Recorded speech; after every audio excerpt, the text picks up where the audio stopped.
Welcome to डिडक्टिक classes.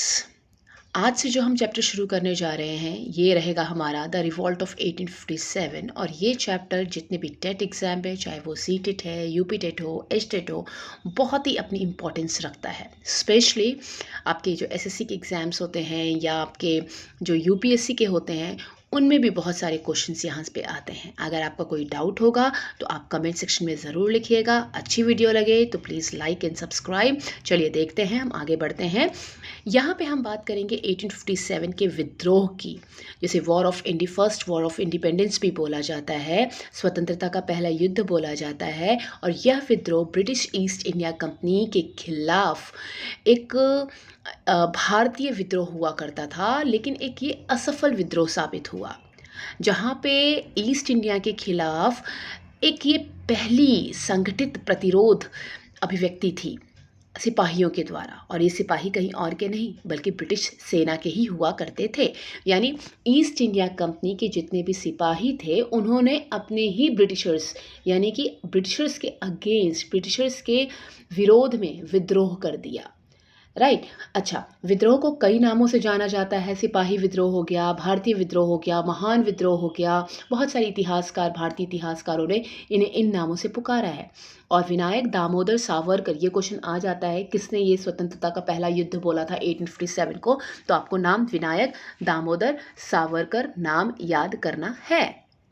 अच्छा, इस विद्रोह के बहुत सारे कारण थे। पहला कारण जैसे राजनीतिक हो गया, सामाजिक हो गया, आर्थिक हो गया, तात्कालिक हो गया। हम राजनीतिक कारण की बात करेंगे और राजनीतिक कारण में हमारा पहला आता है बेटा विस्तारवादी की नीति, पॉलिसी ऑफ एक्सपेंशन आप कह सकते हो। ये जितनी भी इनकी जो एक्सपेंशन की पॉलिसी थी, सब्सिडरी अलायंस वगैरह, आप इनकी बात कर सकते हैं यहाँ पे। और इसी विस्तारवादी नीति के तहत डॉक्ट्राइन ऑफ लैप्स, जिसे आप व्यवगत का सिद्धांत भी बोलते हैं, जिसे लॉर्ड डलहौजी ने बनाया था या स्टार्ट किया था। अच्छा, यहाँ पे जो मेन एजेंडा था कि आप जितने भी भारतीय शासक थे उनको हटा दिया गया, उनके जो पोस्ट हुआ करती थी उनसे हटा दिया गया। अब जब हटाया जा रहा था तो बहुत ही ज़्यादा जितने भी रूलर्स थे, राजा लोग थे, उनके मन में भय पैदा हो गया। रानी लक्ष्मीबाई का नाम हम यहाँ पे इसलिए लेंगे क्योंकि उनकी कोई संतान नहीं थी। उनका जो दत्तक पुत्र था, अडॉप्टेड पुत्र, उसको सिंहासन पे बैठने की अनुमति ब्रिटिशर्स ने नहीं दी। अब जब नहीं दी तो व्यवगत के सिद्धांत के अकॉर्डिंग झांसी को भी ब्रिटिशर्स ने या जितने भी बरतानिया हुकूमत थी उसने अपने अंडर कर लिया। ठीक है, यानी झांसी को अपने पास मिला लिया, उस पर कब्जा कर लिया। डलहौजी ने अपने सिद्धांत का पालन करते हुए सतारा, इस बेटा सिद्धांत का नाम ज़रूर याद कर लेना, सतारा हो गया, नागपुर हो गया, झांसी हो गया, सतारा महाराष्ट्र में है, कई सारी जो रियासतें थी उनको अपने अधिकार में ले लिया। ठीक है, अब हम यहाँ पे बात करेंगे आगे। जैतपुर, संबलपुर, उदयपुर भी इसी सिद्धांत के अकॉर्डिंग हड़प लिए गए। किसके अकॉर्डिंग? जो हमारा व्यवगत का सिद्धांत था। लॉर्ड डलहौजी द्वारा अवध को भी ब्रिटिश साम्राज्य में अधीन कर लिया गया। अवध की बात करें तो अवध जो एरिया था वो बेगम हज़रत महल का था। वाजिद अली शाह वहाँ के नवाब हुआ करते थे। उनकी जो बेगम थी उनका नाम बेगम हज़रत महल हुआ करता था। बड़ा ही इम्पोर्टेंस रोल, जो रोल था उन्होंने, बहुत ही उनका इम्पोर्टेंस बहुत ही तगड़े तरीके से है, तो वो हम अलग देखेंगे, बाद में देखेंगे। ठीक है, और अवध को इसलिए मिलाया गया कि अवध में जो शासन हो रहा है वो प्रॉपर वे से नहीं हो रहा है, और इसलिए उन्होंने इसने जो डलहौजी था उसने ब्रिटिश जो हमारा जो पूरा एरिया था उसमें मिला लिया।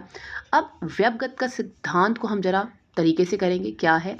1840 ईयर है के एंड में, अंत में लॉर्ड डलहौजी द्वारा पहली बार इस सिद्धांत की तकनीकी का इन लोगों ने यूज़ किया, इस सिद्धांत को यूज़ किया। इसमें अंग्रेज द्वारा किसी भी शासक के निसंतान, यानी उसके जब संतान ना होने पे, तो अब जो उस उत्तराधिकारी, जो उसका हायर होता है, जब उसको गोद ले लिया जाता है तो भाई उस एडॉप्टेड सन का उस शासक के एरिया पे कोई भी राइट नहीं होगा। यानी एडॉप्टेड सन का कोई भी राइट नहीं है उसके पिता के एम्पायर पे। ठीक है। अच्छा, अब उसके बाद हम देखेंगे, अतः शासक की मृत्यु के बाद सत्ता का त्याग करने पर उसके शासन पे कब्जा कर लिया जाएगा। तो ये तो बहुत बुरी बात थी। मतलब अगर कोई अडॉप्ट कर रहा है, उसकी कोई औलाद नहीं है, तो उस अडॉप्टेड सन का कोई भी राइट नहीं बनेगा उसके एरिया पे, उसके अपने पिता की प्रॉपर्टी पे। तो ये काफ़ी हद तक गलत चीज़ें थी। लेकिन देखते हैं, फिर आता है सोशल और रिलीजियस जो कॉजेज़ होते हैं, सामाजिक और धार्मिक कारण इसे हम बोलते हैं। भारत में तेज़ी से फैल रही पश्चिमी सभ्यता इट मीन्स वेस्टर्न कल्चर की हम बात कर रहे हैं। लोग बड़े टेंशन में थे भाई, ये जो वेस्टर्न सिविलाइजेशन है, वेस्टर्न जो फैशन है, वो हमारे इंडिया में चल पड़ रहा है। तो लोग बड़े, जितने भी लोग थे, बड़ी टेंशन में आ गए थे कि कहीं हम लोग भी, हमारा भी पश्चिमीकरण न कर दिया जाए। अंग्रेज़ों का जो रहन सहन था, उनका व्यवहार था, उनका आविष्कार था, हमारे भारतीयों की सामाजिक मान्यताओं पे पड़ रहा था, यानी इसका पूरा का पूरा प्रभाव हमारे ऊपर पड़ रहा था। तो लोग, जो हमारे पुराने लोग थे उस वक्त के, वो बड़ी टेंशन में थे कि भाई हम तो अपनी वैल्यूज़ जो चीज़ जड़ें हैं, अपनी जड़ों से दूर होते जा रहे हैं। फिर 1850 में एक अधिनियम द्वारा वंशानुक्रम के हिंदू कानून को बदल दिया गया। ऐसे बहुत सारी पॉलिसीज़ थे जिसके अकॉर्डिंग इन लोगों ने हिंदू कानून को बदलने की कोशिश की थी। ईसाई जो धर्म यानी क्रिश्चियन धर्म वाले जो भारतीय जो मतलब कि भारतीय जो क्रिश्चियनिटी में कन्वर्ट हो रहे थे, उन भारतीयों को प्रमोशन दिया जा रहा था, पदोन्नति कर दी जा रही थी। भारतीय धर्म का अनुपालन करने वाले सभी प्रकार से अपमानित किया जाता था उन लोगों को। मतलब जितने भी भारतीय होते थे, हिंदू होते थे या किसी और रिलीजन से होते थे, उन लोगों को अपमानित किया जाता था। उन्हें इन्फीरियर यानी निम्न कोटि का समझा जाता था। और इससे लोगों को अब ये संदेह हो रहा था कि भाई कहीं ना कहीं जो ब्रिटिशर्स हैं वो भारतीयों को ईसाई धर्म में परिवर्तित करने की योजना बना रहे हैं। अब ऐसे बहुत सारे सोशल इल एविल्स, जैसे कि सती प्रथा, सामाजिक कुरीतियों की बात कर रहे हैं, जिन्हें हम सोशल इल एविल्स भी बोलते हैं। कन्या भ्रूण हत्या, ठीक है, कन्या भ्रूण हत्या यानी फीमेल फोर्टिसाइड, माँ के गर्भ में ही अगर कन्या है तो उसे मार दिया जाता था। इनको समाप्त करने की प्रथा ये ब्रिटिशर्स जो होते थे वो चला रहे थे with the help of some other social reformers. जितने भी हमारे जो सोशल रिफॉर्मर्स थे उनकी मदद से। विधवा पुनर्विवाह हो गया, यानी जो विधवाओं का जो पुनः से दोबारा से विवाह होता है, ऐसे बहुत सारे कानून बने। तो हम लोगों ने, जो हमारी रूढ़िवादी मानसिकता के लोग थे, उन लोगों ने इन सब चीज़ों को अपने लिए खतरा माना। अब उनको ये लग रहा था कि भाई ये लोग तो हमारी रूढ़िवादिता को सीधे चुनौती दे रहे हैं, यानी जो हमारी सोच है उसके खिलाफ ये लोग काम कर रहे हैं। ये तो हमारे लिए खतरे की घंटी है। ऐसा किसने सोचा? हमने सोचा, भारतीयों ने सोचा। यहाँ तक कि रेलवे, टेलीग्राफ का जब इंडिया में शुरुआत किया गया ब्रिटिशर्स के द्वारा, तो हमने ब्रिटिशर्स को संदेह की दृष्टि से देखा। अब हम बात करेंगे आर्थिक कारण। अब आर्थिक कारण की बात करें तो ग्रामीण क्षेत्रों में किसान जमींदार भूमि पर भारी भरकम लगान, कर वसूली के सख्त तौर तरीकों से परेशान थे। जैसे कि हमारा स्थायी बंदोबस्त हो गया, महलवाड़ी हो गया, रैयतवाड़ी हो गया। हमें टैक्सेस देने पड़ते थे, कर देने पड़ते थे। मतलब पहनने के लिए, खाने के लिए हमारे पास चीज़ें हों या ना हों, हमें टैक्स ज़रूर देना है। और ऐसा काम ये लोग करते थे, ब्रिटिशर्स हम पे थोप देते थे। हम कर चुकाने में असमर्थ होते थे। अब जिसके कारण हमारी जो ज़मीनें होती थी वो हड़प लेते थे। जब हम टैक्स नहीं देंगे तो क्या करेंगे वो लोग? हमारी ज़मीनें हड़प लेते थे। अब जो बड़ी संख्या में जो सिपाही थे वो किसान वर्ग से ही थे, राइट। अब जब किसानों से वो ज़मीनें लेते थे तो जाहिर सी बात है सिपाहियों के हाथ से ज़मीनें निकल रही थी। तो सिपाही अपनी भड़ास किसके में निकालेंगे? इन्हीं पे निकालेंगे, ब्रिटिशर्स पे निकालेंगे, अंग्रेज़ों पे निकालेंगे। और इंग्लैंड में औद्योगिक क्रांति के बाद जो ब्रिटिश निर्मित वस्त्र हुआ करते थे वो कंपनी के द्वारा, मिल के द्वारा बनते थे। वो भारत में सप्लाई किए जाते थे और भारत में ये बड़े सस्ते दामों में बिकते थे। और हमारे हाथ से जो हथकरघा उद्योग हुआ करते थे, हाथों से जो काम होते थे, थोड़े फिर महंगे होते थे, खादी उद्योग वगैरह। तो हमारा जो कपड़ा उद्योग था उसको ब्रिटिशर्स ने बर्बाद कर दिया। एक कारण आप ये भी बोल सकते हैं, ठीक है। तो सस्ते मशीन ने हमारी हस्तकला उद्योग को बर्बाद कर दिया। ये आर्थिक कारण थे हमारे। सैन्य कारण की बात करें तो 1857 का जो विद्रोह था, दरअसल वो एक सिपाही विद्रोह के रूप में शुरू हुआ। और भारत में जो ब्रिटिश सैनिकों के बीच भारतीय सिपाहियों का प्रतिशत 87% था। 87 बहुत ही ज़्यादा परसेंट होता है। और भारतीय सैनिक बड़े ज़्यादा थे। और लेकिन भारतीय सैनिकों को बहुत लो माना जाता था, लो ग्रेड का माना जाता था, उन्हें इन्फीरियर समझा जाता था, उन्हें निम्न कोटि का समझा जाता था। ठीक है, एक भारतीय सिपाही को उसी रैंक के एक यूरोपीय सिपाही से केवल से कम वेतन मिला जाता था। मतलब अगर कोई एक सिपाही, दो सिपाही एक ही रैंक पे हैं और उनमें से एक सिपाही अगर यूरोपीय है तो उसको ज़्यादा तनख्वाह मिलती थी, भारतीयों को कम मिलती थी।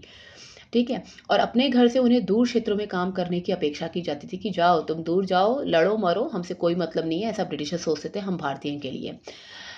1856 में लॉर्ड कैनिंग ने एक नया कानून जारी किया जिसमें ये कहा गया कि भाई कोई भी व्यक्ति जो कंपनी की सेना में नौकरी करेगा तो ज़रूरत पड़ने पे उन्हें समुद्र पार भी जाना पड़ सकता है। समुद्र पार का मतलब ये नहीं कि कोई भी समुद्र पार करके कहीं भाग जाए, समुद्र पार मतलब विदेश भी जाना पड़ सकता है। और लॉर्ड कैनिंग की अगर हम बात करें तो ये 1858 में भारत का पहला वायसराय बना बेटा। इस चीज़ को आप याद रखेंगे, कहीं पे नोट डाउन कर लीजिए, इसका स्क्रीनशॉट भी ले सकते हैं। बाकी इसका जो पीडीएफ है, मैं दोबारा बोल रही हूँ, ये आपको इसका लिंक मैं दे दूंगी डिस्क्रिप्शन बॉक्स में।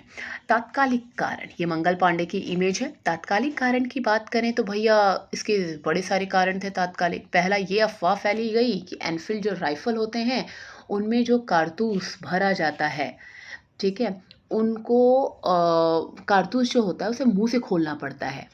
और हिंदू मुस्लिम दोनों सिपाहियों ने उसका इस्तेमाल करने से इनकार किया। इनकार क्यों किया? क्योंकि कारतूसों में गाय और सूअर की चर्बी का प्रयोग किया गया है।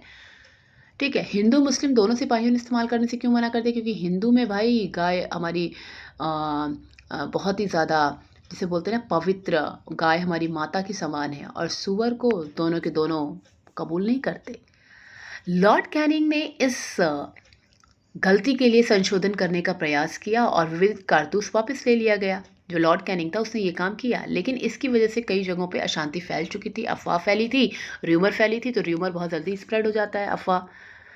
अब मार्च 1857 को नए राइफल के प्रयोग के विरुद्ध मंगल पांडे ने आवाज़ उठा दी और अपने ही जो सीनियर अधिकारी थे, ऑफिसर्स थे, उन पर हमला कर दिया। और मंगल पांडे उस वक्त बैरकपुर में पोस्टेड था, बैरकपुर में पोस्टेड था। ठीक है, बैरकपुर कहाँ पे? कई लोगों को लगता है मंगल पांडे मेरठ मेरठ मेरठ, नहीं भाई, ये बंगाल में बैरकपुर प्रोविंसी में जो एरिया था वहाँ पे ये पोस्टेड हुआ करते थे। 8 अप्रैल चूंकि इन्होंने आवाज़ उठाई थी तो 8 अप्रैल 1857 को मंगल पांडे को फांसी की सज़ा दी गई। ये डेट इंपॉर्टेंट है, देख लेना। अब 9 मई, एक दिन बाद ही मेरठ में 85 भारतीय सैनिकों ने नए राइफल का प्रयोग करने से इनकार कर दिया। देखा देखी हो रही थी चीज़ें, एंड विरोध करने वाले सैनिकों को 10-10 साल का कारावास दी गई, सज़ा दी गई। विद्रोह के केंद्र की अगर हम बात करें तो पटना से लेकर राजस्थान की सीमाओं तक ये फैला हुआ था। कानपुर, लखनऊ, बरेली, झांसी, ग्वालियर, बिहार, आरा, मतलब ज़िले पूरे के पूरे शामिल थे। लखनऊ की बात करें, अवध की राजधानी थी। अवध के पूर्व राजा वाजिद अली शाह की जो बेगमें थीं, बेगों में से एक बेगम का नाम था बेगम हज़रत महल, ने यहाँ पे विद्रोह का नेतृत्व किया। कानपुर में हमारे जो नाना साहब थे उनका नाम आ जाता है कानपुर में। तो ये जो विद्रोह के केंद्र हैं वो आपको याद करने पड़ेंगे, एक बार उन्हें हम देख लेते हैं। तो कानपुर से नाना साहब थे, झांसी में हमें लक्ष्मीबाई का नाम पता है, ग्वालियर की बात करें तो तात्या टोपे, और बिहार की बात करें तो राजा कंवर सिंह। इसी ढंग से और भी नाम आते हैं, जैसे हमारे आ जाते हैं बख्त खान हैं, या ऐसे बख्त खान के अलावा अहमद शाह हैं। ठीक है, सबसे बड़ी बात, दिल्ली इसका जो लीडर हुआ करता था वो था बहादुर शाह ज़फ़र। बहादुर शाह ज़फ़र उस वक्त के हमारे भारतीय जिसे बोलते हैं एम्परर हुआ करते थे, ठीक है, बादशाह हुआ करते थे। तो उन्होंने इस आंदोलन का नेतृत्व किया था। मंगल पांडे को फांसी देने की जो चीज़ थी वो बेसिकली उन्होंने गोरे अफसर पे हमला करना तथा एक तरह से अपने मौत के वारंट पे दस्तखत करना था। मतलब उस वक्त किसी गोरे अफसर को अगर कोई मारता था तो उसे मौत की मतलब सज़ा तो मिलती ही मिलती थी। ठीक है, इनका नंबर था सिपाही 1446। मंगल पांडे के इसके लिए मौत की सज़ा सुनाई गई और 8 अप्रैल 1857 की सुबह 5:30 बजे उनके सैनिक साथियों के सामने उन्हें फांसी पे चढ़ा दिया गया ताकि आगे से कोई ये हिम्मत ना करे। ये देखिए दमन और विद्रोह, इसको जिन स्थानों पे ये विद्रोह हुए थे और किन किन ने इसे दबाया ब्रिटिश अधिकारी ने, वो देख लेते हैं। विद्रोह के स्थान दिल्ली में बहादुर शाह थे द्वितीय, बहादुर शाह द्वितीय यानी बहादुर शाह जफ़र की ही बात कर रहे हैं। लखनऊ में बेगम हज़रत महल, ठीक है, और कानपुर में नाना साहब थे, झांसी ग्वालियर में लक्ष्मीबाई तात्या तोपे थे, बरेली में खान बहादुर खान थे, इलाहाबाद और बनारस में मौलवी लियाकत अली थे, बिहार में राजा कंवर सिंह थे। और ये ब्रिटिश अधिकारी हैं, इसका स्क्रीनशॉट ज़रूर लीजिएगा, ये बहुत ही इम्पोर्टेंट है अपने आप में। आगे हम बात करेंगे विद्रोह की असफलता के कारण क्या थे। तो भाई ये सीमित प्रभाव था, मतलब बहुत काफ़ी हिस्से तक ये फैला नहीं था, ये सीमित एरिया तक ही रह चुका था। जैसे बहुत सारे जो एरिया थे, सिंध हो गया, राजपूताना हो गया, कश्मीर हो गया, बहुत सारे जो और भी जो एरियाज़ थे वो इसमें शामिल नहीं हुए, ठीक है। अब जब शामिल नहीं हुए तो हम ये बोल सकते हैं कि भाई कहाँ से वो सक्सेसफुल हो पाता, कहाँ से वो सफल हो पाता जब इतने लोगों ने इसमें पार्टिसिपेट ही नहीं किया, भाग ही नहीं लिया। अब प्रभावी नेतृत्व नहीं था। सोच सकते हैं एक ऐसा विद्रोह जिसका नेता खुद एक बूढ़ा हो चुका चला था हमारा, जिसका नाम था बहादुर शाह जफ़र। अब माना कुछ लोग हमारे बहादुर थे, लेकिन जो नेतृत्व कर रहा था वो कौन था? बहादुर शाह जफ़र। और बहादुर शाह जफ़र की जो उम्र थी वो एक लीडर के रूप में ठीक नहीं थी, ठीक है। नेता जो था वो एक नौजवान होना था जो हर चीज़ को प्रॉपर तरीके से लीड कर सकता था। सीमित संसाधन, हमारे पास साधन उतने नहीं थे, संसाधन नहीं थे। अब जो सत्ताधारी यानी ब्रिटिशर्स जितने भी थे उनके पास रेल थी, डाक थी, तार का परिवहन, संचार के साधन हुआ करते थे। हमारे पास नहीं थे, हमारे पास हथियारों के, धन की, सबकी कमी थी। मध्यम वर्ग का भागीदारी नहीं था। अंग्रेजी शिक्षा प्राप्त जो मध्यम वर्ग था, बंगाल के जितने भी अमीर व्यापारी वगैरह थे, जमींदार वगैरह थे, उन्होंने खुद ब्रिटिशर्स की मदद की। तो वो तो हमारे साथ थे ही नहीं, तो हम कैसे सक्सेसफुल हो पाते। अच्छा, कंपनी शासन का अंत, ये हम परिणाम बोल सकते हैं। तो परिणाम की बात करें तो एक बहुत ही ऐतिहासिक घटना बनी, नो डाउट 1857 का विद्रोह। तो ब्रिटिश राज ने भारत के शासन की जिम्मेदारी सीधे अपने हाथ में ले ली और इसकी घोषणा पहले वॉइस रॉय लॉर्ड कैनिंग ने इलाहाबाद में की कि आज से आगे से अब ईस्ट इंडिया कंपनी नहीं, सीधे सीधे जो ब्रिटेन की जो महारानी है वो क्राउन के अंडर आएगा। तो भारत प्रशासन को महारानी विक्टोरिया ने अपने अधिकार में ले लिया। बहुत ही महत्वपूर्ण इसका परिणाम है। भारत का कार्यालय देश के शासन और प्रशासन को संभालने के लिए बनाया गया। सोच लो, मतलब अब ऐसी चीज़ें हो रही थी। धार्मिक सहिष्णुता, इट मीन्स अंग्रेजों ने यह वादा किया कि वो भारत के लोगों को धर्म व सामाजिक रीति रिवाजों और परंपराओं का सम्मान करेंगे, यानी आगे से हम कोई भी चेंजेस नहीं करेंगे। प्रशासनिक परिवर्तन ये किया गया कि भारतीय शासकों के अधिकारों को मान्यता दी गई। ठीक है भाई, आपके पास जो भी राइट हैं वो हम आपको देंगे, भारतीय शासकों को से हम कुछ भी नहीं छीनेंगे, ये भी बोला गया। अच्छा, दूसरी चीज़ हमसे ये बोली गई कि जो भी दत्तक पुत्र हैं, एडॉप्टेड हैं, हम उनको एरियाज़ प्रोवाइड करेंगे। मतलब अब जिनका भी एडॉप्टेड सन है या जिनका कोई पुत्र नहीं है, उनसे हम उनकी रियासतें नहीं छीनेंगे। सेना का पुनर्गठन किया गया। पुनर्गठन यानी कि दोबारा से उसे बनाया गया। और अब चूँकि भारतीय सिपाही ज़्यादा थे तो यहाँ पे भारतीय सिपाहियों को कम कर दिया गया, उनकी परसेंटेज घटाने की कोशिश की गई। यूरोपीय सिपाहियों को बढ़ाने का कोशिश किया गया, ठीक है। और जो पूरा ऑमिनेशन था, शस्त्रागार था, वो ब्रिटिश शासन के हाथ में ही रहा था, ठीक है। हथियार वगैरह की बात कर रहे हैं। और बंगाल की सेना के प्रभुत्व को समाप्त करने के लिए यह योजना बनाई गई थी। तो कुल मिलाकर के अगर आपने और डिटेल में पढ़ना है तो ऐसे बहुत सारे राइटर्स की किताबें हैं जो 1857 के विद्रोह पे बनी हुई हैं, लिखी हुई हैं। बहुत बार जीके में ये क्वेश्चंस आ जाते हैं, तो एक बार इन किताबों के नाम ज़रूर देख लेना। और आज के लिए बेटा सिर्फ इतना ही। और इसमें कल हम कुछ एक्सरसाइज करेंगे। अप्रॉक्स 100 क्वेश्चंस बच्चे लेकर आऊँगी 1857 रिवॉल्ट से, इंग्लिश के भी और हिंदी के भी। और आपको अगर पीडीएफ चाहिए होगा तो वो डिस्क्रिप्शन बॉक्स में जो लिंक है उस पर आप क्लिक कर सकते हैं।